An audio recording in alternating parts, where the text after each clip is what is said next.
নমস্কার বন্ধুরা, আজকের এই ভিডিওতে আমরা দেখব যুবসাথী প্রকল্পের টাকা আপনার ব্যাংক অ্যাকাউন্টে ঢুকবে কিনা সেটার পেমেন্ট মোবাইল থেকে কিভাবে চেক করবেন। খুব সহজ একটি পদ্ধতি রয়েছে যার মাধ্যমে 1 থেকে 2 মিনিটের মধ্যে আপনি জেনে নিতে পারবেন আপনার টাকা ট্রেজারিতে পাঠানো হয়েছে কিনা, আপনার ব্যাংক অ্যাকাউন্ট নম্বর ঠিক আছে কিনা, আইএফএসসি কোড ঠিক আছে কিনা এবং আপনার মোবাইল নম্বরটি সঠিকভাবে এন্ট্রি হয়েছে কিনা। তাই কিভাবে চেক করবেন সেটি জানার জন্য ভিডিওটি অবশ্যই শেষ অবধি দেখবেন আর ভিডিওটি বেশি বেশি করে শেয়ার করে দিন যাতে অন্যরাও এই তথ্য জানতে পারে। কারণ এই ধরনের গুরুত্বপূর্ণ আপডেট পেতে চ্যানেলটি আমাদের সাবস্ক্রাইব করে রাখবেন এবং যারা ফেসবুক থেকে দেখছেন অবশ্যই আমাদেরকে জানাবেন এবং ফলো করবেন।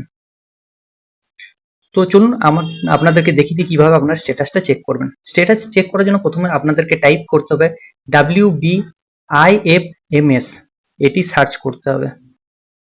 সার্চ করার পর আপনার নিচে চলে আসবে।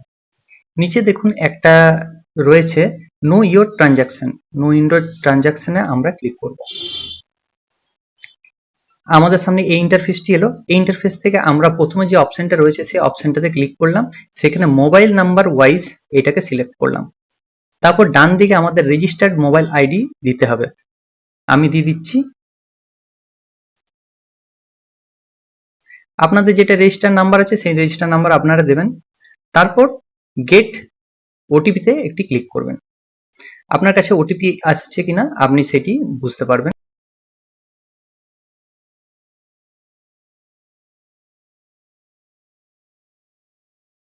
ওটিপিটা দেওয়ার পরে আমরা এখানে সাবমিট বাটনে ক্লিক করলাম। তারপর দেখতে পাচ্ছেন এখানে ব্যাংক নম্বর চলে আসছে, আইএফএসসি কোড চলে আসছে এবং মোবাইল নাম্বার চলে আসছে। এটা সঠিকভাবে আছে কিনা আপনারা এখানে প্রথমে সেটা চেক করবেন। যদি তিনটেই সঠিকভাবে থাকে তাহলে নেক্সট যে অ্যাকশন রয়েছে বাটনটি, সেই অ্যাকশন বাটন নিচে যে এডিট অপশন রয়েছে সেই এডিটটাতে ক্লিক করুন। এডিটে ক্লিক করার পর আপনার সামনে যে পেজ ওপেন হবে তারপর আমি আপনাদেরকে বলছি যে আপনাদেরকে নেক্সট কি করতে হবে। হলো উপরে আপনার ব্যাংক অ্যাকাউন্ট নাম্বার লেখা রয়েছে, ডান দিকে আইএফএসসি কোড রয়েছে। এবার আপনাকে এখানে ইয়ার সিলেক্ট করতে হবে। ইয়ারে আপনি সিলেক্ট করবেন 2026 এবং আপনাকে মান্থের জায়গায় সিলেক্ট করতে হবে মার্চ মাস। তারপর আপনাদেরকে কি করতে হবে না সার্চ বাটন যেটা রয়েছে সেটাতে ক্লিক করতে হবে। এখানে ক্লিক করে আপনার কাছে কিন্তু একটা অপশন দেখতে পাবেন যে no record found. No record found for the input. অনেক ক্ষেত্রে এই নো রেকর্ড ফাউন্ড বা নো ডেটা ফাউন্ড এটা আসতে পারে। এর মানে কিন্তু এই নয় যে আপনি টাকা পাবেন না।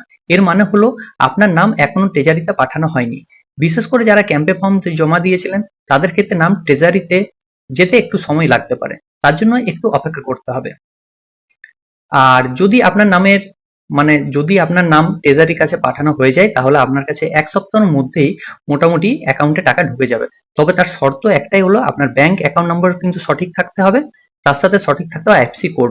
যদি এখানে ভুল না দেখায় তাহলে অবশ্যই ব্যাংকে বা নিরাপত্তি অফিসে গিয়ে আপনাদের যোগাযোগ করবেন এবং ডকুমেন্টস দিয়ে ঠিক করে নেবেন।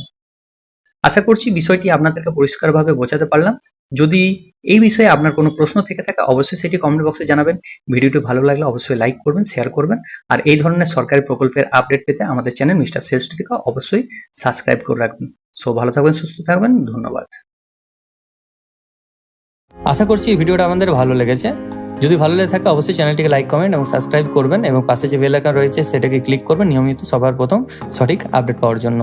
সো থ্যাংক ইউ, ধন্যবাদ এই ভিডিওটা শেষ অবধি দেখার জন্য।